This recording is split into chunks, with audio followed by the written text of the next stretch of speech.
Welcome.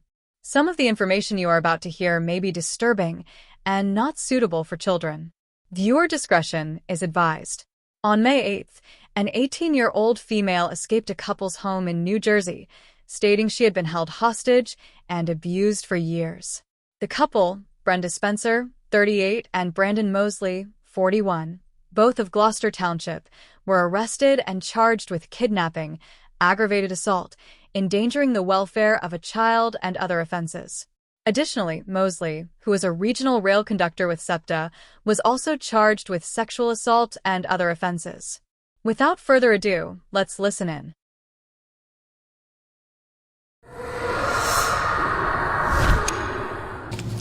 Good afternoon. I'm Prosecutor Grace McCauley. I'm joined here today by Gloucester Township Police Chief David Harkins. We're here to announce charges in a heartbreaking case involving a Gloucester Township man and woman who for years confined and abused a child who lived in their home. On Saturday, May 10th, the Camden County Prosecutor's Office Special Victims Unit and the Gloucester Township Police Department learned that an 18-year-old female victim had been held captive and sexually abused in her home for years.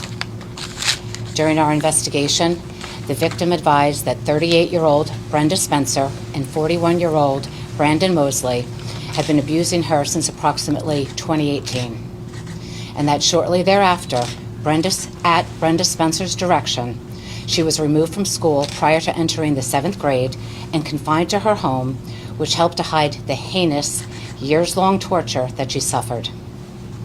The victim stated that she was forced to live in a dog crate for approximately 1 year and let out only periodically. The victim also advised that she was later forced to live in a padlocked bathroom while being chained up. She stated that she would be let out of the bathroom only when family visited the residence. At other times, she was forced to live in a bare room with just a bucket to use instead of a toilet. She explained the bare room had an alarm system that would alert the defendants, Brandon Mosley, and Brenda Spencer if she tried to leave. She reported she was beaten with a belt and sexually abused by Mosley. The abuse occurred for years until she escaped the residence on Thursday, May 8th. She was assisted by a neighbor. She later disclosed the abuse, which was reported to law enforcement. What this young woman survived was absolutely horrific. After speaking with the victim, our detectives searched the residence and found that the victim was subjected to living in squalid, filthy conditions alongside numerous animals, dogs, chinchillas, and other animals. Detectives also learned that a 13-year-old young female who lived in the home was also removed from school years earlier at Spencer's direction. Both girls were allegedly homeschooled. For homeschooling in New Jersey, parents are only required to notify the school district of their intent to homeschool. There is no requirements by the New Jersey Department of Education to follow up or to confirm attendance records, minimum instructional time, subjects, or testing. Homeschooling may be the right choice for many families. Unfortunately, it can be used by others as a means to hide abuse. In this case, both Spencer and Mosley were charged on Sunday, May 11th with the following charges. 1 count of first-degree kidnapping, 1 count of second-degree conspiracy to commit kidnapping, 1 count of second-degree aggravated assault, 5 counts of second-degree endangering the welfare of a child through abuse and neglect, 1 count of third-degree criminal restraint, 1 count of third-degree aggravated assault with a deadly weapon, 1 count of third-degree possession of a weapon for unlawful purpose, 1 count of fourth-degree unlawful possession of a weapon. Mosley was also charged with the additional offenses: 2 counts of first-degree aggravated sexual assault, 2 counts of second-degree sexual assault, 1 count of second-degree endangering the welfare of a child by sexual contact. On Sunday, May 11th, Spencer and Mosley were both taken into custody at their residence in Gloucester Township. Both were remanded to the Camden County Correctional Facility. Their detentions are scheduled for this Friday, May 16th at 9 a.m. in Superior Court. Prosecutor, can you talk about the escape and how lucky this teenager is to be out of this situation now, and what that escape was like, and how lucky they were that a neighbor was involved? She was extremely fortunate, extremely fortunate. At this time, we're not disclosing all the details. More details will be forthcoming at the detention hearing on Friday. Prosecutor, are you able to explain the relation between this victim and the two individuals who've been charged? Yes. The female is the mother. The male is stepfather. Is the female the mother of both the Yes. young girls?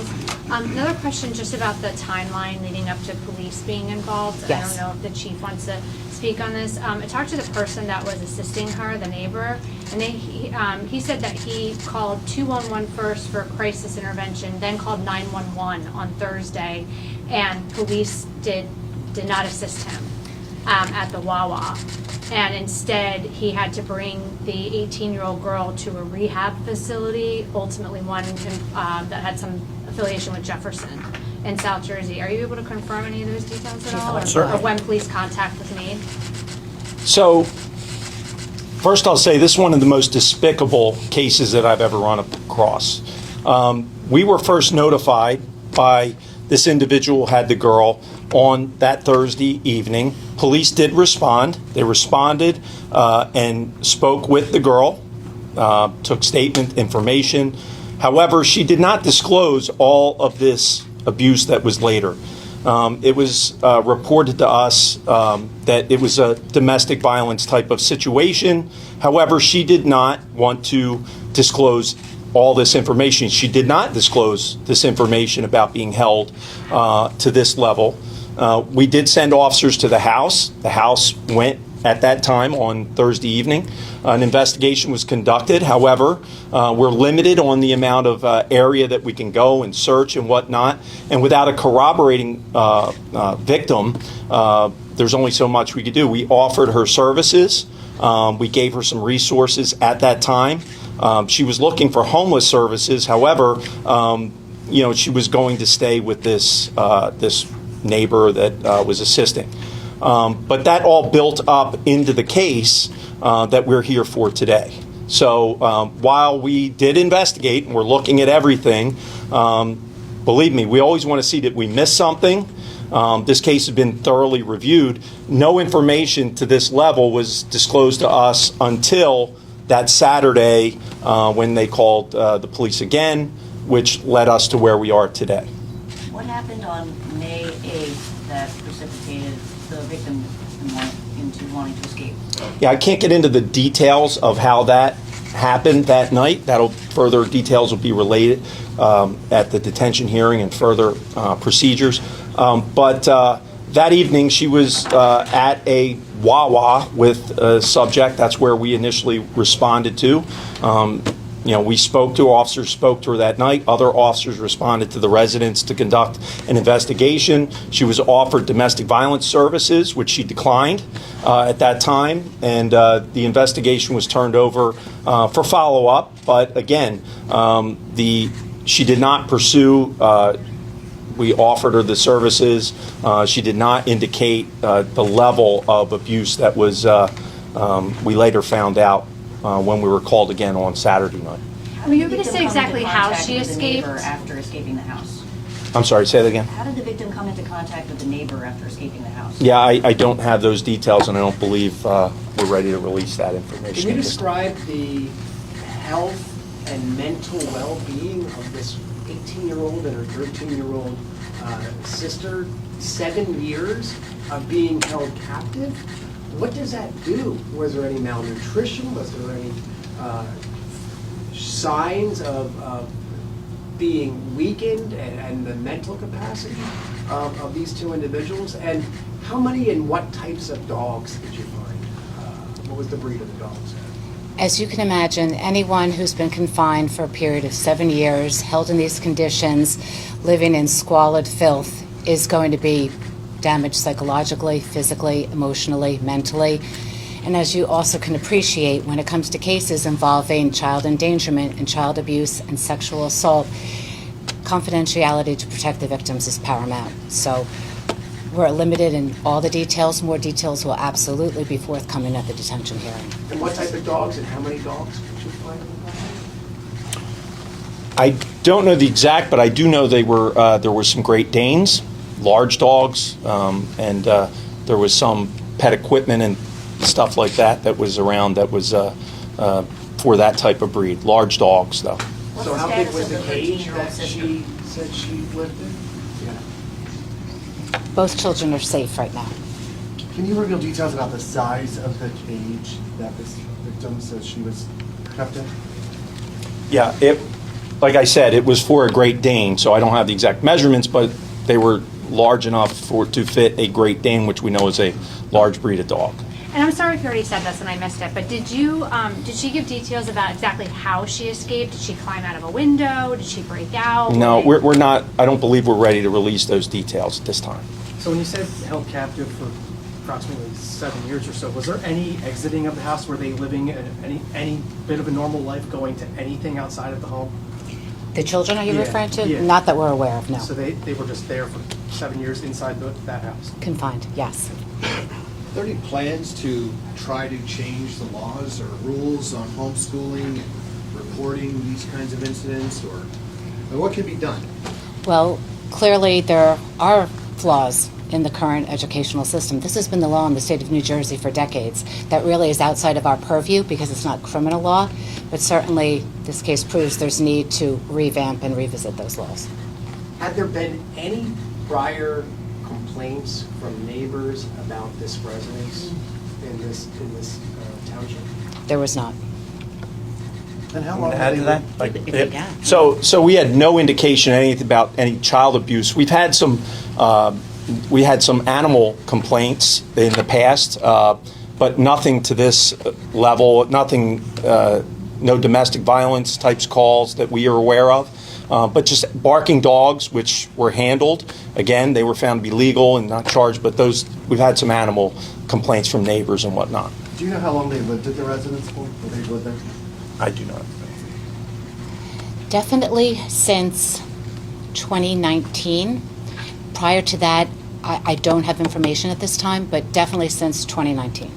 Not seeing a teenager for years, was there any inquiry by family members, anyone officially or not, where is this girl? She's just seemed to be non-existent for 7 years. Not that was brought to law enforcement's attention. How long has the couple been together? What would you know? I do not know that. I just want to amend one statement. The girls lived in that residence since 2018. I apologize. Which family members came to visit and the girl was let out of the dog crate? I'm sorry, I don't have that information as well. Prosecutor, I'm sorry, I don't know if you're a parent. You had a chance to wrap your head around this. Just what is your thought as a mom seeing this? I think most of us could say this is pretty incredulous what we're reading. 100%. I am a parent. To me, this is the most abhorrent, heinous crime anyone could commit. You see criminals all over the country doing horrific, horrible acts, whether it's physical or sexual abuse. When it comes at the hands of a parent to a child, there's nothing worse. You said you found the dogs, there was no signs of abuse. Is it safe to say she took better care of her Great Danes than she did her children? I'm not prepared to say that at this time, but it certainly was concerning about the animals' care, again, when we heard this. Also want to just reiterate that at the time that we encountered her on this Thursday night, she's an 18-year-old adult, right? And we're not aware of any of abuse that she brought up to us as a child. So that's why when we say we referred her for domestic violence service, she's conveyed to us that she was having some kind of disagreement or threat from her father that was unable to be proven for criminal charges and whatnot. I'd also just say that we did, as part of the investigation, confirm with the Gloucester Township Public School District that they were, in fact, the parents had removed them. The school district has cooperated with us completely, and they followed all the proper procedures. But as the prosecutor said, we're very concerned about this abusive person, this type of abuse happening under the guise of homeschooling. And what Wawa did you meet her at? It's located at 800 Black Horse Pike in Blackwood. Are you able to say which school she was withdrawn from prior to 7th grade? No, I'm not, I don't believe we're able to, she was in the Gloucester Township Public School District, though. And Chief, just to clear on the timeline, from the time, from the Thursday to Saturday, she never went back to the home? I don't have that information. I can't say for sure whether she went back to return or not, but I don't have that information. Do you know just what sort of motivated them to go this far with the abuse, or which of the adult figures, thought of it and sort of devised the confinement for this child? We really don't. And do you know if the 13-year-old was aware of the abuse of the other? At this time, we're really not in a position to disclose that information. Can you describe the alarm system, that if you found the alarm system, or was that just something that she had mentioned if she had tried to leave that bedroom? What kind of an alarm system was it? As I know, and correct me, the detectives that are handled that are here, as it was described to me, it was kind of like a contact alarm on the door that made some kind of audible alarm sound if the contact broke by opening the door, similar to what you would have on your own home burglar alarm system. Is that correct? Yes, sir. All right, guys, thanks for coming.